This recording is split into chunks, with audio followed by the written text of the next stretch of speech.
frescura. Eu estou falando com o Marcelo Yuca, que é mais um que veio falar no João Velho. É claro, o João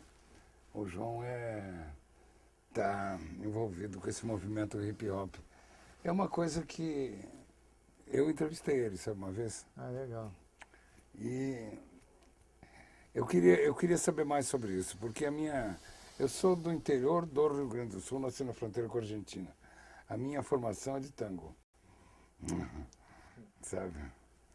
E o samba para mim já é novidade. Mas esse movimento, hip hop, essa coisa como é que é, Marcelo?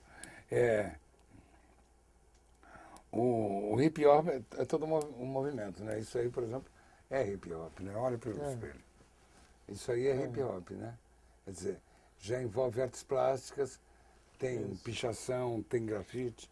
Isso. Eu não sei exatamente como é que é. Bom, eu conheço porque o tipo de música que eu fiz, que eu faço não é hip hop, mas eu conheço porque eu adoro cultura de rua. Tudo que vem da rua eu gosto. Acho que é sempre iconoclasta, coloca a cultura elitizante em dúvida. Por exemplo, essa tela que a gente está vendo aqui é de um artista de rua que, por mais que tenha uma agressividade, tem sua importância. Você falou agressividade? Na tela? Eu acho. Não, eu acho que o movimento hip hop é um pouco assim, eu diria, o apanágio da marginália, né? Contra a cultura. Contra a cultura. Mas observa assim, a contra a cultura da década de 60, por exemplo, foi quando surgiu o mimeógrafo e aqueles poetas e o Clube, aquele pessoal do desenho, quadrinistas, Gilbert Shelton, o Stein, enfim, quer dizer, uma caralhada de caras que começaram a ficar independentes do sistema. Mas o sistema também absorve essas coisas. A indústria cultural vai lá e absorve. O hip hop já tá absorvido, mas tem várias maneiras de fazê-lo. Como existe até hoje o quadrinho independente, o quadrinho marginal, vai existir o hip hop independente, que não vai usar os moldes do hip hop americano de cordão de ouro, de chamar a mulher de puta, de um puta carrão que não é dele, é alugado. Vai mostrar um poder que é o poder branco, não o poder de uma mudança informacional, mudança de costume vindo da cultura negra. Então eu acho que, por mais que a indústria cultural consuma, sempre vai ter uma maneira de você de dentro para fora mudar, ou de você optar por estar por fora mesmo. E você falou essa coisa do cultura de rua, e também, antes da gente começar a gravar, a gente estava queimando um papo legal aqui, que é esse negócio da questão agônica, por exemplo. Os caras se desafiam, que é uma coisa muito tradicional, né? Tinha até aqueles cegos lá do sertão, tinha os trovadores, que no Rio Grande do Sul chama trovador, que não tem nada a ver com troubadour. No né? samba tem o partideiro. E tinha as polêmicas também, né?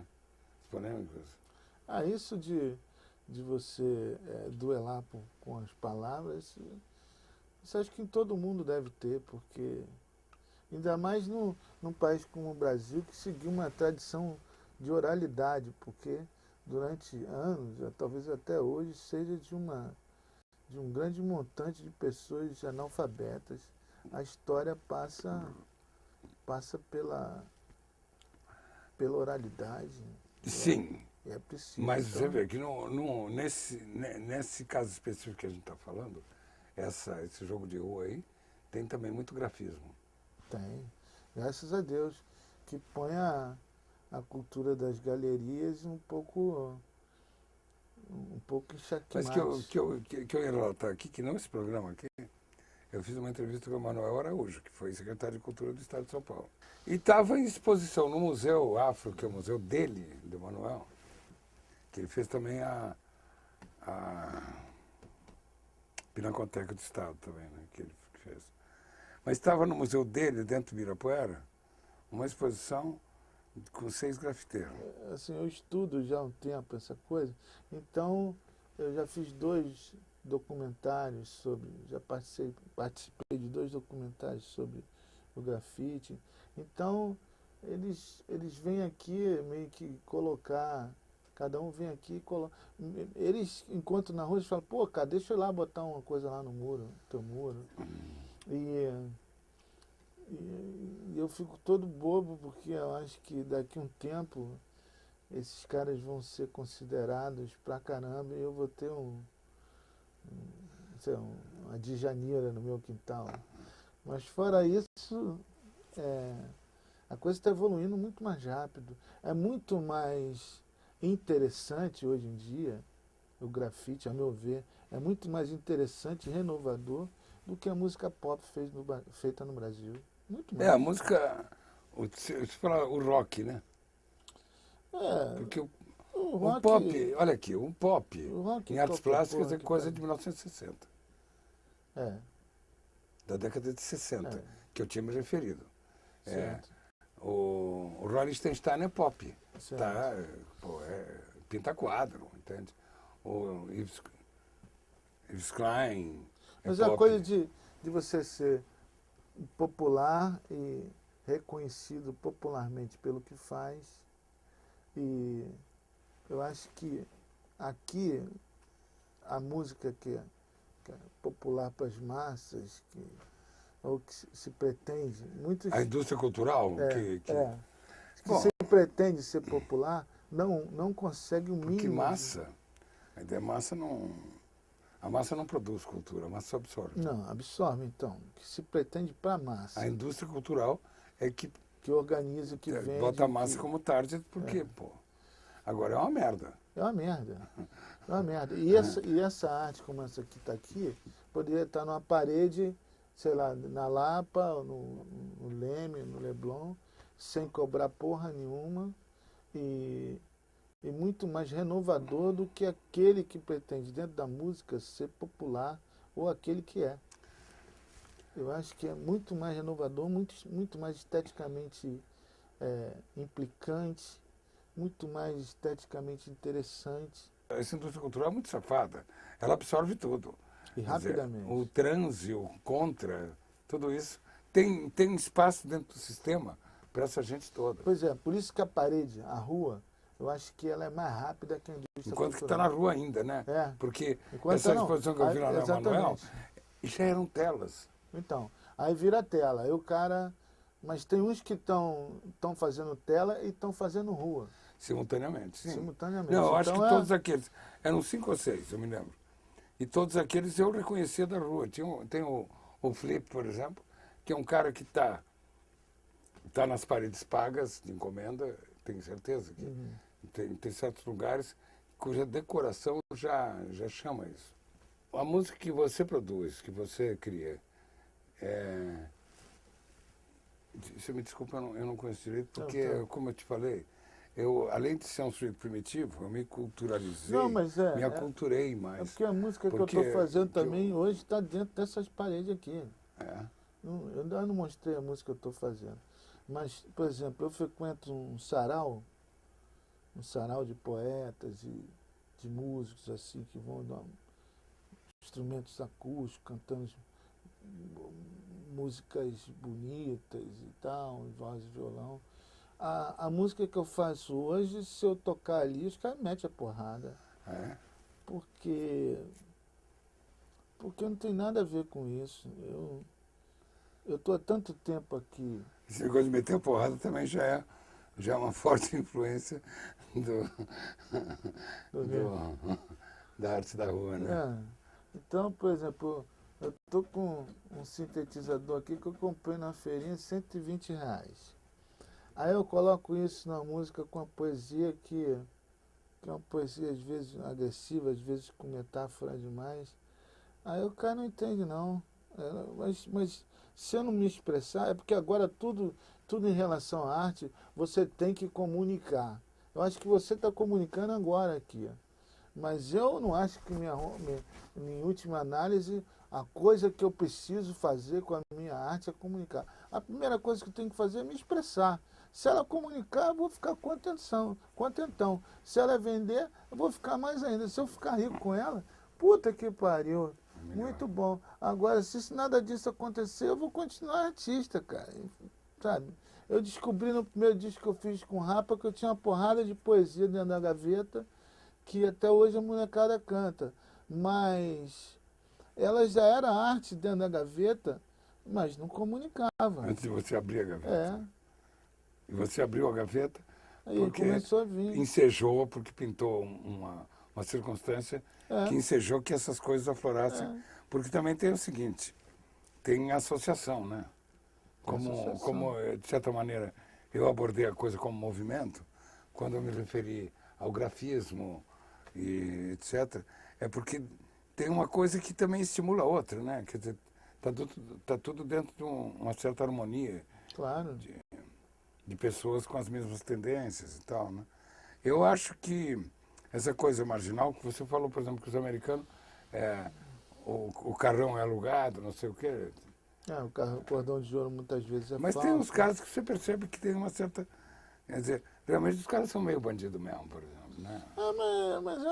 Mas é um bandido... Essa coisa de puxar para o marginal, para o um crime. Houve até processo. Uma vez eu fiz tem gente pancana. eu fiz um documentário aqui para fora, que até a Katia Lunde estava na produção, com um cara de hip hop de fora. Aí o cara chegou aqui e falou assim, eu falei assim, bom, cara, o que eu não gosto é desse hip hop chamado gangsta rap, que o cara fala, eu dou droga pro povo branco se fuder, entendeu? Pá, não sei o que, eu não gosto. Aí o cara falou, mas que fala conta uma história do dia que o cara saiu e deu 3 tiros no outro, entendeu? Que agora o argumento é outro. Eu sou foda, eu tenho dinheiro pra caralho, eu tô com Tô comendo as brancas. e tô comendo todo mundo. Então, eu não acho que isso é meio assim, não.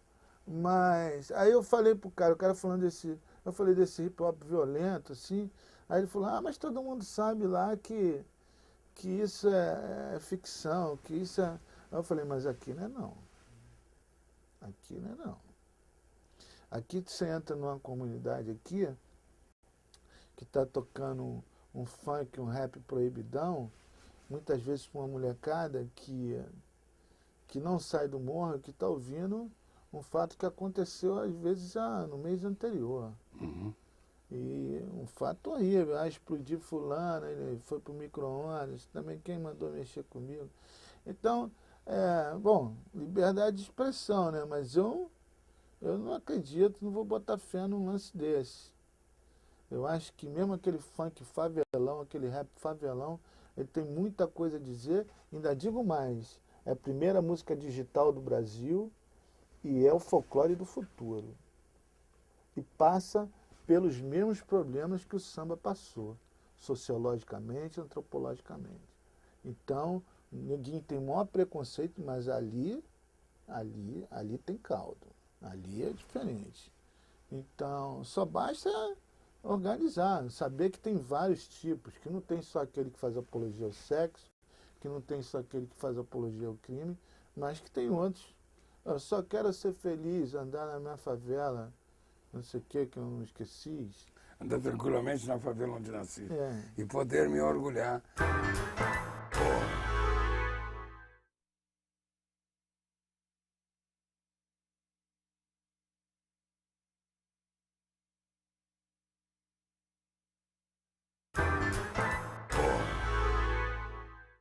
Aliás, outro dia eu vi o Poderoso Chefão número 1, com o Marlon Brando. Eu não achei grande coisa a morte dele. Ele morre 2 vezes. Uma vez quando é baleado, ele sobrevive. Depois ele morre de um ataque do coração. Tá brincando com o netinho, aquela laranjinha, aquela casca que a gente botou imitando os dentes. E ele acabou com o morredor. Né? Diz que no Grande Montina morreu queimado. E muito bom. Aí ele queria saber como é que mora queimado. Quer dizer, assim, a mesma sensação de que mora congelado. Então ele mandou congelar. É mesmo? E aí tem um problema de hipotermia, né? E que começa pelas então extremidades. Um especialista em queimado, um especialista em congelado. E aí quando está pertinho de morrer, o cara esgotou o tempo, tira o cara, esquenta ele. Eu sou o contrário, eu sou caboclo vivedor, É. porque que já tentaram, eu não tô aí. Vai A arrastando, tua vai daqui. vingança, a tua vingança é a sobrevivência. É, Mas o Einstein dizia que a paz para ele era sinônimo de sobrevivência. eu não acredito nisso não, mano. Porque se vive mal pra caralho. Sobreviver, eu já vi cada coisa que se chama de sobrevivência que eu acho que não tem nada a ver com paz. Inclusive eu tive uma fase de que a minha sobrevivência não era pacífica de jeito nenhum. Pelo contrário, eu achava bom, que eu tinha direito a um descanso. Você se refere à sua turbulência interior? Não, a turbulência. Primeiro veio a coisa da. Assim, eu acordei, né? Virei uma curva, pum. Aí eu entrei no. Tomei os tiros, né? Aí eu entrei na ambulância de bombeiro, e eu estava o tempo todo querendo segurar a mão de alguém. Que eu vi outro dia que o neném também tem essa necessidade, quando nasce, de segurar a mão. Talvez seja uma representação de eu estou vivo, eu preciso sentir alguma Não, isso vida. é o calor do outro. É. É o outro, né? Isso é visível. Aí, É uma necessidade do ser humano tão legítima como beber água, né? E, inclusive, se refere à água, porque, pensa um pouco, o cara está 9 meses dentro do útero nadando, né? Porque há água lá dentro. Né? Faz sentido. Aí eu tomei os tiros, eu queria segurar a mão de alguém, ninguém queria segurar. Porque eu acho que eu estava tão fodido, o cara acha que eu podia estar morrendo e aí endurecer. Aí quando eu quando eu entrei dentro da ambulância, assim, aí tinha uma tenente que me ajudou, né? Mas aí ela estava mais próxima, eu fui pegar a mão dela, assim, ela tirou e falou assim, ó, eu sou paga para te ajudar, não para ser sentimental com você. Ali, muito mais do que nos tiros, eu senti que minha vida tinha mudado. Isso deve ser algum treinamento. Pô, aí tinha um negão assim, enfermeiro, eu falei, pô, podia ser a mão dele, cara, é você que está mais perto. Aí ela, pô, aí dali eu senti Crispou. Crispou. Mas foi um golpe. Foi um golpe. Dali eu senti. Você foi golpeado. Fudeu. Mas eu tive. Cara, eu tive uma biografia pós-acidente totalmente diferente dos deficientes, por um lado. Por isso que a gente estava falando de mulher, assim, antes. Porque, cara, as mulheres foram tão gentis comigo, eu acho que eu tive mais namoradas depois do acidente, do incidente dos tiros. Incidente, né? Acidente é uma coisa que acontece por acaso. E eu tive mais namoradas depois do que antes. E antes eu fazia sexo, depois eu aprendi a fazer amor. E todas elas, assim, essas pessoas maravilhosas, além de mulheres lindíssimas, mulheres maravilhosas, eu tenho vontade de fazer uma festa para apresentar uma ou outra, de tão legais que elas são.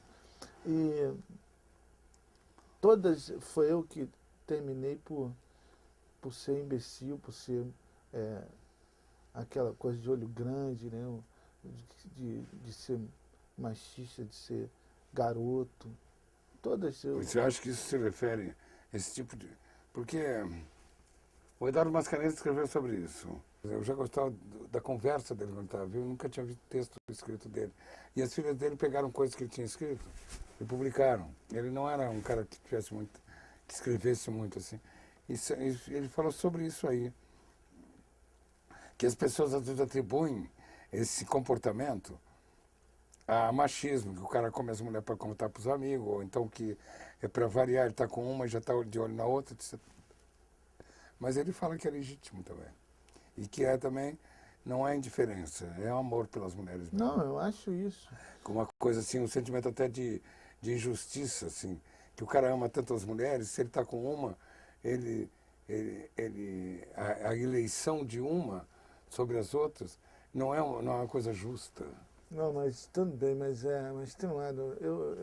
Eu sei que eu fiz isso até Eu não estou 2 dizendo anos. que ele explica a coisa e chega a uma conclusão, entende?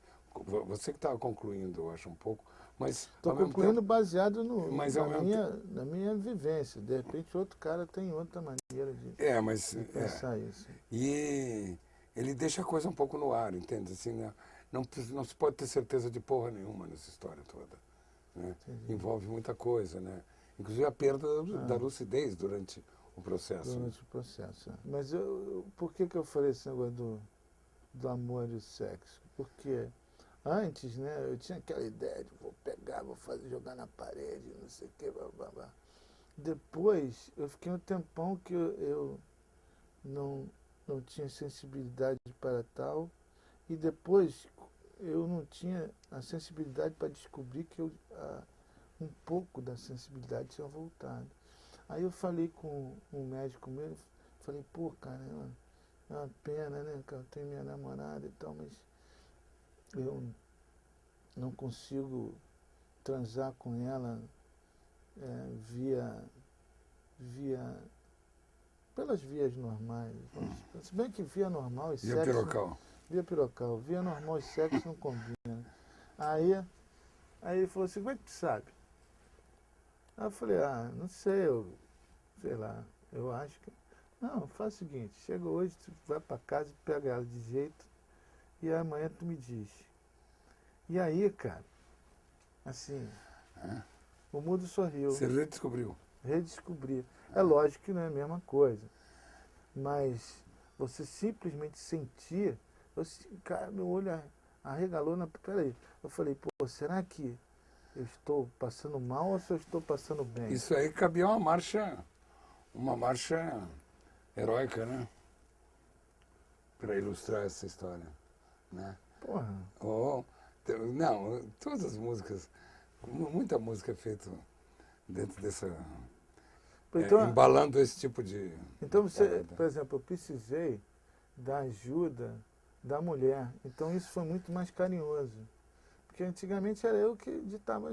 Não, eu precisei. Aí eu me lembro, eu saí com uma mulher, ela falou assim, olha, eu vou sair contigo, mas vou logo te falando, eu não transo por cima. Eu falei, então eu vou te levar para casa, porque ou é assim ou é nada. Aí ela, não, vamos. Vamos experimentar. Vamos experimentar. De ladinho, sei lá. É. Vamos ver o que acontece. Vamos ver o que acontece. E eu namorei ela vários anos. Isso porque também o meu neurologista falou que eu sou muito burro, eu descobri que tem coisas óbvias que eu não tinha noção. Por exemplo, eu escrevi uma canção agora sobre os neurônios, eles não são ligados, chama atmosfera. Eles não são ligados e eles se ligam a partir de uma provocação externa ou interna dos seus sentimentos. Mas eles não são ligados. Então, eu falo de... assim, se eu vou assistir um filme com você e o mesmo filme eu falo, porra, que bom, que filme bom. Tu fala, uma merda, achei uma merda. Aí eu falei, porra, sabe aquela passagem que o cara disse isso? Pô, que legal. Eu falei, pô, eu entendi completamente outra coisa. Por quê? Eles se ligam de outra maneira em você, te chamaram a atenção de uma maneira, então eles foram, pô, até que brotou uma coisa diferente, né? Então isso eu não sabia, então eu achei isso maravilhoso, cara. Claro que é. Maravilhoso, né? Isso é diversidade. É a diversidade. É a diversidade interior dentro do universo da gente. Então aí outra coisa que ele me disse é o seguinte, o o sexo é aqui. O pau, ele é uma coisa para fecundar. É uma Ele é o história. falo, entendeu? Ele é a conexão para isso. Mas se você, por exemplo, se você não tem, você é acéfalo, você não tem sexo, Claro. porque você não consegue identificar a sensibilidade que vem, ou o que eu estou fazendo aqui, sabe? Então, tudo se cria, daí o fetiche é tão importante, daí, sabe, porque você tem que criar aquela, uau, sabe? Teve um amigo meu que me desculpe, pode ser até uma besteira, mas ele saiu com uma mulher tão gorda, tão gorda, tão gorda, que quando a mulher tirou a roupa, ele falou assim, pô, amor, faz um xixizinho para dar uma pista. Quer dizer, mas ele, por mais que tenha acontecido isso, Vou dar um peidinho para me orientar. dá um peidinho para me orientar. Mas ele foi, porque ele criou um fetiche em cima daquela, entendeu? Que funcionou, pô. E vamos lá. Ok. Muito obrigado, viu? Eu que agradeço. Voltar com a maré sem se distrair.